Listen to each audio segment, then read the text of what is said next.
Shine परिवार के आप सभी कस्टमर, सभी एसोसिएट, आप सभी को Rashid Naseem, chairman shine group का प्यार भरा नमस्कार। साथियों, ये संदेश दो तरह के कस्टमर्स के लिए है और जरूरी संदेश है, क्योंकि इसके बाद कंपनी के ऊपर आरोप लगाने का समय खत्म हो जाएगा आपका, और आप अपनी की गई गलती के लिए खुद जिम्मेदार होंगे। कल ईडी की कोर्ट में हियरिंग थी और मुझे नहीं लगता है कि लीगल में गए किसी भी कस्टमर को उनके अधिवक्ताओं ने कुछ ही बताया होगा। हियरिंग इन द सेंस किस चीज की भी बता दूं आपको, आपके क्लेम की नहीं थी। कंपनी ने सुप्रीम कोर्ट में जो स्टे लिया है वो स्टे लिया है कि कोई भी काम इलाहाबाद हाई कोर्ट से लेकर स्पेशल कोर्ट तक वो कानून के दायरे में नहीं हो रहा है। यानी जांच की गई, आरोप बगैर सिद्ध किए हुए आपने प्रॉपर्टी को ऑक्शन करने का ऑप्शन कर दिया, बगैर कोई आरोप साबित किए आपने ये दिखा दिया कि कंपनी की प्रॉपर्टी जो है वो गैर कानूनी तरीके से आई है, मनी लॉन्ड्रिंग से आई और अब उसे नीलाम करने, ऐसे बहुत सी चीजें हैं। वो सारे आरोपों की लिस्ट, वो सारी रिटें जिसमें गलत गलत इल्जाम लगाए गए, इन इल्जामों के तहत आपने कंपनी की प्रॉपर्टी को सीज किया है और अब आप कह रहे हैं कि हम प्रॉपर्टी बेच कस्टमर पैसा दे देंगे। इल्जाम साबित कहां हुआ है?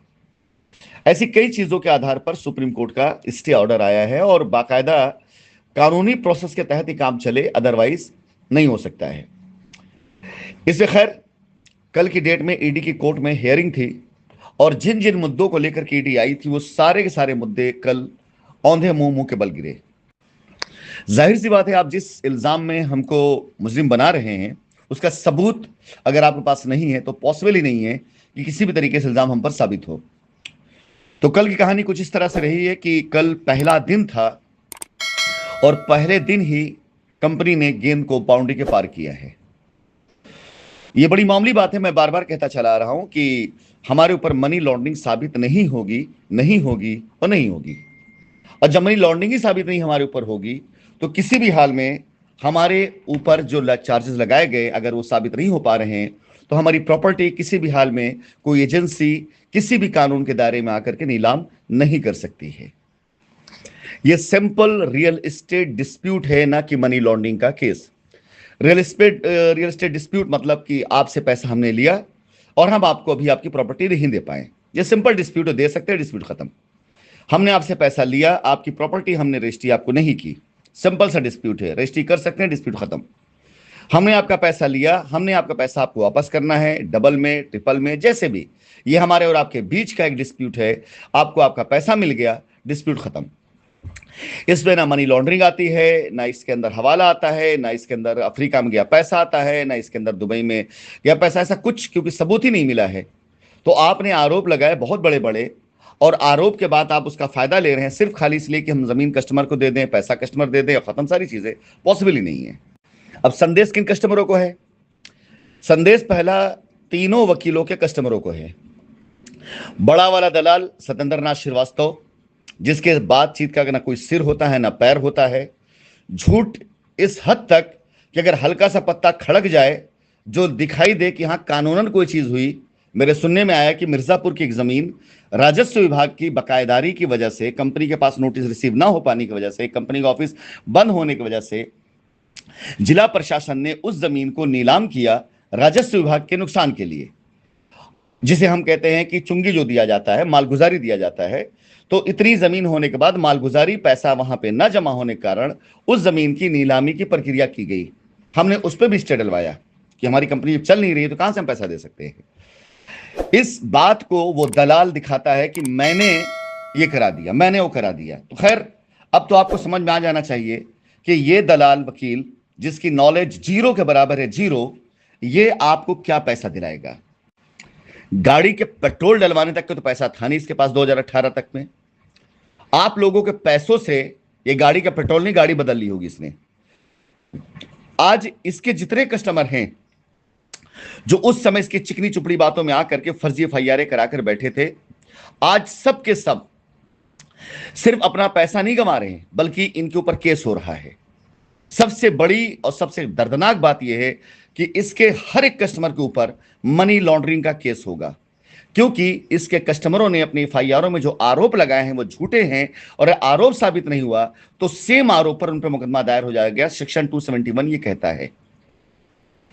अब आती है बारी मृदुल त्रिपाठी की, वो उछल बुद्धू टाइप का कल का लौंडा जिसकी मतलब कोई औकात, कोई पहचान, कोई नहीं थी, कंपनी में आता है तलवे चाटने के लिए, कंपनी डायरेक्टर का सर सर सर करके आगे पीछे दौड़ता रहता है।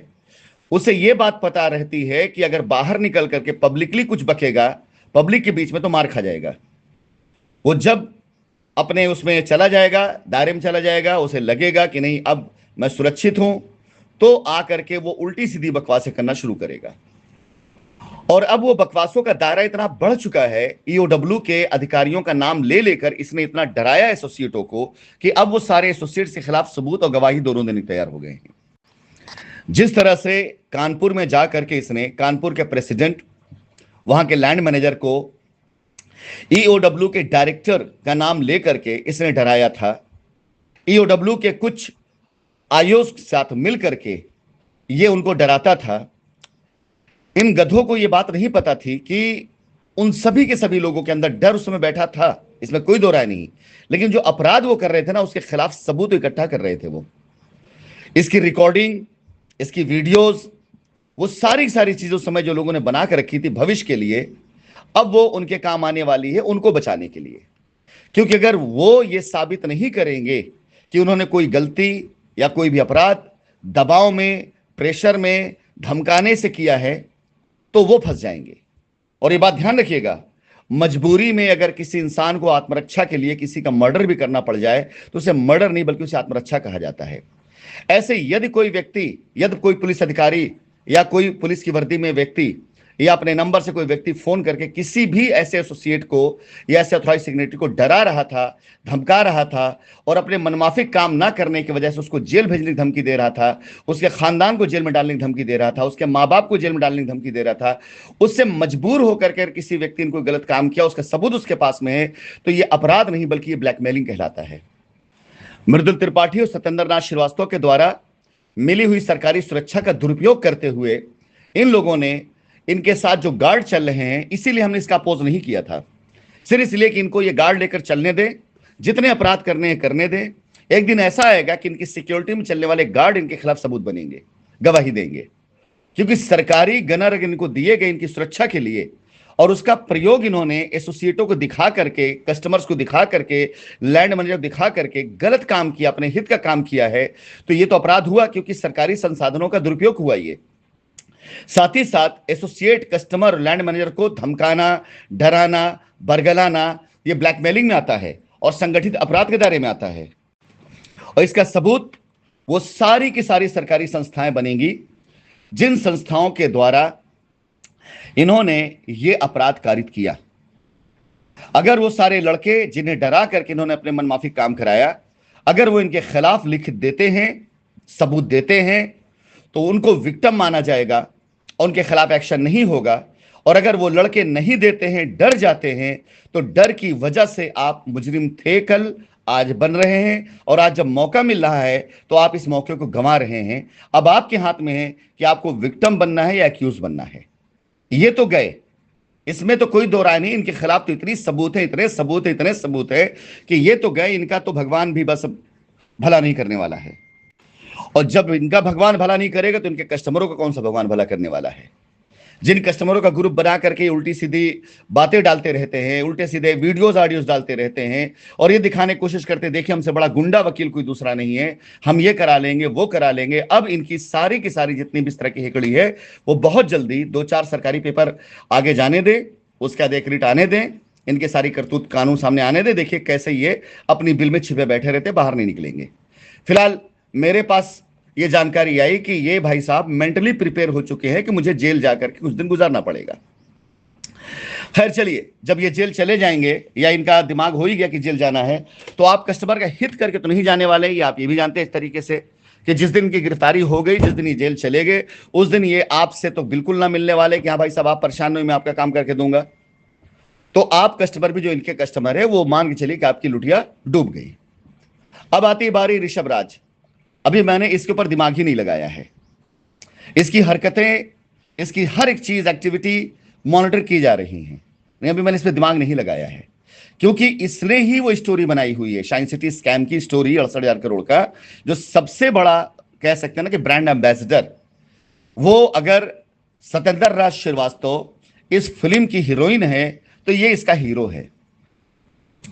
तो ये मान के चलें कि ये तीन के तीनों अधिवक्ताओं के द्वारा लगाए गए झूठे आरोप कंपनी उसकी जड़ उखाड़ेगी कि क्यों, कैसे और किसने किसने मिलकर के यह अपराध कारित किया है। अब जब कंपनी से जड़ उखाड़ेगी तो आप ये भी मान के चलें कि इनके कस्टमर का कोई भला नहीं होने वाला है। इनके कस्टमर का भला कैसे होगा, ये जब थोड़ा सा कदम और आगे बढ़ जाएगा कंपनी का, तब कंपनी बताएगी हमने मौका दिया था पहले निकलने का, लेकिन ना निकल करके आपने गलती करी है, इनकी बातों में आकर आपने गलती करी है, अब यह मौका खत्म हो चुका है। अब आप निकलना भी चाहेंगे तो हम आपको एक्सेप्ट नहीं करने वाले हैं। और ये मेरा तेवर, ये मेरा एटीट्यूड इस बात का सबूत है कि इस मुकदमे को मैं जीत रहा हूं। मेरे पास न जाने कितने लोगों के मैसेजेस आए कंप्रोमाइज के लिए। मैंने साफ सबको मना किया कि थोड़ा अधिवक्ता आइए बाप, और जाकर हमारे वकील से बात करिए बाप। पहले मैं बात करने के लिए तैयार था, और जिससे बात हुई उनका काम हो रहा है, और जिनसे नहीं बात हुई अब वो आ रहे हैं, तो अब सिर्फ और जाकर के मेरे वकील से बात करेंगे। तो पहला संदेश तो इन तीन के तीनों वकीलों कस्टमर के लिए था। अब आपको क्या करना, आगे फैसला करें। आती बारी वो दूसरे कस्टमर कौन से हैं? दूसरे कस्टमर वो जो अब तक अपना पेपर जमा नहीं कर पाए हैं या जो मेल नहीं कर पाए हैं। ये दोनों तरह के कस्टमर अपनी सुविधा अनुसार या तो पेपर जमा कर दें या तो मेल कर दें। अभी खुला हुआ है पूरा का पूरा मेल का सिस्टम। जिस दिन ये बंद हुआ उस दिन के बाद से कंपनी आंख बंद करके सिर्फ अपनी लायबिलिटी उतारेगी। उसके बाद कंपनी कुछ और नहीं करने वाली है। कंपनी बहुत अग्रेसिव तरीके से कानूनी तौर से लड़ने जा रही है। तीसरी लॉबी उन कस्टमरों की आती है जो कस्टमर पता नहीं है या नहीं, लेकिन बकवास बहुत करते रहते हैं, यहां वहां उल्टी सीधी बात लिखते रहते हैं। उनकी ना परवाह कंपनी करती है ना उनकी तो कंपनी ध्यान देती है। हाँ, इतना सही है, जिस दिन रास्ता मिल गया उस दिन सबसे बड़े घाटे में यही कस्टमर होंगे कि बिला वजह उन्होंने अपना सर फड़ोबल कर लिया। बाकी लीगल में गया कस्टमर अगर उल्टा सीधा लिख रहा है कंपनी के बारे में, तो कंपनी उसके खिलाफ सीधा मानहानि लेकर के आ रही है कि आप गलत तरीके से लीगल में गए, रास्ता मिला, उस रास्ते को आपने चुना नहीं, उसके अंदर सोशल मीडिया पर आकर आपने कुछ उल्टा सीधा लिखा, तो मानहानि कंपनी लेके आ रही है। आपके द्वारा कुछ भी किसी के द्वारा बरगलाए जाने पर, कहीं पर भी व्हाट्सएप के ऊपर, फेसबुक के ऊपर, इंस्टा के ऊपर, यूट्यूब पे कहीं पर भी कुछ भी अगर लिखा जा रहा है तो मैं उसका स्वागत करता हूं। बिल्कुल लिखिए आप। और डिजिटल वर्ल्ड के अंदर कोई भी सबूत मिटाए नहीं जाते हैं, जवाब तो आपको देना ही देना पड़ेगा, आज नहीं कल। और मैं जितने इस तरह के उल्टे कमेंट्स आते हैं कंपनी के खिलाफ में, हर एक आदमी ऊपर 50 लाख का मानहानि का केस मान के चलता हूं। कंपनी की इनकम ये हो रही है। फिलहाल ये दो के दोनों तरह कस्टमर को मेरा संदेश, आप में से जो लोग पेपर नहीं भेज पाए, फैसला आपको करना है। पेपर आपको भेजना है या नहीं भेजना है, ये आपकी मर्जी। आप पेपर भेज देते हैं, आपकी लायबिलिटी कंपनी की जिम्मेदारी है। आप पेपर नहीं भेजते हैं, आपकी लायबिलिटी का भगवान जिम्मेदार है। सत्येंद्र नाथ श्रीवास्तव दलाल, मृदुल त्रिपाठी दलाल और आपका ऋषभ राज, ये भी बड़ा दलाल, इन तीन के तीनों वकीलों के कस्टमर्स के लिए अब मेरे पास कोई रास्ता नहीं है। जो रास्ता था वो बंद हो चुका है, पूरी तरह से बंद हो चुका है। बाकी बचे हुए अधिवक्ताओं के लिए, कस्टमर के लिए मैंने एक रास्ता खोल रखा है कि मेरे अधिवक्ताओं से मिल करके आप वहां जा करके जो मैंने बताया है कि कंपनी के ऊपर लगाए गए किसी प्रकार के झूठे आरोप जिसके लिए ये तीनों वकील पैरवी कर रहे थे, उससे आपको लेना देना नहीं था ना है। ये तीन के तीनों वकील अपनी मनगढ़ंत कहानियां लेकर कोर्ट में आते थे, जिसका कोई साक्ष्य अगर इन्होंने दिया है तो उस पर कानून कार्रवाई करनी चाहिए। यदि साक्ष्य नहीं दिया तो उल्टा इनकी जांच होनी चाहिए कि ऐसा क्यों कर रहे थे। और यदि ये मुजरिम पाए जाते तो सारे प्रकरण जिसकी वजह से कस्टमर का 5 से 6 साल बर्बाद हुआ है, इसके आरोप में इनके ऊपर कानूनी कार्रवाई होनी चाहिए। क्योंकि आपका पैसा देर में मिला, वो इनकी वजह ये है। हमने आपका पैसा एक आध महीना लेट क्या किया, हमें आप लोगों ने इतना ढेर से FIR से नवाज दिया। इन दलालों ने मिलकर आपका पैसा 4-5 साल रुकवा दिया, तो इनके खिलाफ भी तो एक्शन होना चाहिए। फैसला आपको करना है।